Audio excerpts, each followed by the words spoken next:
नमस्कार. तर माझं नाव प्राजक्ता आणि तुमचं स्वागत आहे माझ्या नवीन यूट्यूब चॅनलवरती. तर आज आपण बनवणार आहोत मऊ रसरशीत वर्षभर टिकणारा आवळ्याचा मुरब्बा. चला तर मग सुरू करूया. तर इथं मी वजनाने 1.5 किलो आवळे घेतलेत. त्याला स्वच्छ धुवून एका कपड्याने हे सगळे आवळे पुसून घ्यायचे. आता थंडीचे दिवस चालू आहेत आणि मार्केटमध्ये आता खूप सारे आवळे येतात विकायला. हा मुरब्बा आता बनवून ठेवला तर सगळ्या ऋतूंमध्ये आपण खाऊ शकतो. याला वर्षभर काहीही होत नाही. ज्यांना आवळे बिलकुल खाऊ वाटत नाही ते सुद्धा हा आवळ्याचा मुरब्बा आवडीने खातील. तर इतका टेस्टी हा बनतो. आवळ्याचे खूप सारे फायदे आहेत.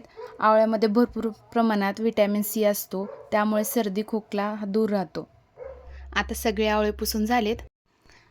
एक असा काट्याचा चमचा घेऊन त्या चमच्याने प्रत्येक आवळ्याला 10 ते 15 वेळा असं होल करून घ्यायचं.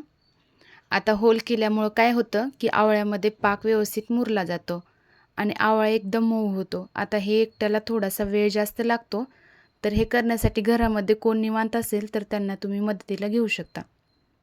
पण होल करताना बिलकुल कंजूसी करू नका, नाहीतर मग आपले आवळे सॉफ्ट बनणार नाहीत. हा मुरब्बा खायला तर छान लागतोच, पण आरोग्यासाठी खूप फायदेशीर आहे. आवळा केसांसाठी सुद्धा खूप गुणकारी आहे. केस गळती थांबवतो, केस दाट करतो, चमकदार बनवतो. तर एका गोष्टीपासून आपल्याला एवढे सारे फायदे मिळत असतील तर आपण हे नक्कीच खायला पाहिजे. हा मुरब्बा बनवण्यासाठी मेहनत तर आहे, पण मग फायदे पण त्यापेक्षाही जास्त आहेत. आता या सगळ्या आवळ्यांना होल करून झालेलं आहे आपलं. तर आता एका पातेल्यामध्ये आपण पाणी गरम करायला ठेवायचं. त्यामध्ये आपण ही तुरटी टाकणार आहोत. ही कोणत्याही किराणा दुकानामध्ये तुम्हाला भेटून जाईल. पाणी गरम झालं की मग त्यामध्ये तुरटी टाकायची आणि पाण्याला उकळी आली की गॅस बंद करून त्यामध्ये आपण हे होल केलेले सगळे आवळे त्यामध्ये टाकायचे. आता याला चमच्याने व्यवस्थित आता हलवून घेऊ. आता या आवळे गरम पाण्यामध्ये तुरटी टाकून ठेवल्यामुळं काय होईल की यातला तुरटपणा आहे तो कमी होतो. आता याला 1 तासासाठी आपण झाकून ठेवणार आहोत. 1 तास झाला की बघा याचा रंगही थोडासा चेंज झाला आहे आणि यातलं आता सगळं पाणी काढून घ्यायचं. एका चाळणीमध्ये काढून घ्यायचं हे आवळे. यातलं सगळं पाणी काढून घेतलं की आता एक कपडा घ्यायचा आणि त्या कपड्याच्या साहाय्यानं हे आवळ्यातलं जे राहिलं आहे थोडंसं पाणी ते काढून घ्यायचं.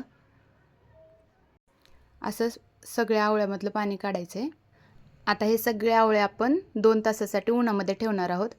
तुमच्याकडे जर ऊन नसेल तर तुम्ही फॅन खाली 2 तासासाठी ह्याला ठेवू शकता.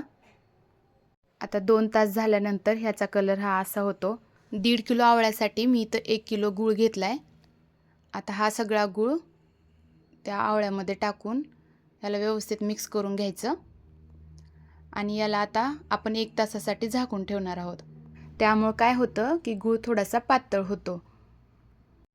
तर तुम्ही बघू शकता आपण यामध्ये एक थेंबही पाणी टाकलेलं नव्हतं, तरी गूळ थोडासा पातळ झाला आहे. आता एका चमच्याने ह्याला सगळं मिक्स करून घेऊ. आवळा हा आपलं पोट साफ ठेवतो आणि गॅस ॲसिडिटीसुद्धा कमी करतो. आवळ्यानं अंगचंच पाणी सोडलेलं आहे, त्यामुळे गूळ थोडासा पातळ झाला आहे. आता हे आपण एका कढईमध्ये काढून घेणार आहोत. जर अशा पद्धतीनं तुम्ही आवळ्याचा मुरब्बा बनवला तर त्याला बिलकुल बुरशी चढत नाही आणि वर्षभर हा टिकून राहतो. आता हे सगळे आवळे कढईमध्ये काढून घ्यायचे आणि गॅस चालू करून बारीक गॅस करून त्याच्यावरती कढई ठेवायची. थोडंसं 2-3 मिनिटं ह्याला हलवायचं, कारण गूळ सुरुवातीला खाली चिटकू शकतो. थोडासा गूळ पातळ झाला की मग यावरती आपण झाकून ठेवणार आहोत. जर तुम्हाला साखर टाकून हा मुरब्बा बनवायचा असेल तरी तुम्ही बनवू शकता. 5 मिनिटांनी झाकण काढून एकदा चमच्याने सगळं हलवून घ्यायचं. बघा पूर्ण गूळ पातळ झाला आहे. तर याला आपण 1 तासासाठी बारीक गॅसवर शिजवणार आहोत. आता 40 मिनिटांनी मी चेक करते तर पूर्ण याचा कलर चेंज झाला आहे. आपण सुरुवातीपासून शेवटपर्यंत गॅसचा फ्लेम स्लोच ठेवायचा आहे. तर हा मुरब्बा आपण बनलाय का नाही ओळखण्यासाठी आपण थोडंसं चमच्यामध्ये गूळ घेऊन चेक करायचं. तर गुळाची एक अशी तार बनली पाहिजे. तर आपले आवळे व्यवस्थित शिजले गेलेत. आता गॅसचा फ्लेम बंद करायचा आणि थंड झाल्यानंतर बघा तुम्ही बघू शकता की किती सॉफ्ट बनलेत आणि आवळ्यामध्ये पाकही व्यवस्थित मुरला आहे. आता हे थंड झाले की एका काचेच्या भरणीत त्याला भरून ठेवायचं. तर तुम्ही हे नक्की बनवून बघा. तर ही रेसिपी तुम्हाला कशी वाटली मला कमेंट करून सांगा आणि आपल्या चॅनलला लाईक आणि सबस्क्राईब नक्की करा. चला तर मग भेटूया नेक्स्ट व्हिडिओमध्ये. तोपर्यंत बाय बाय.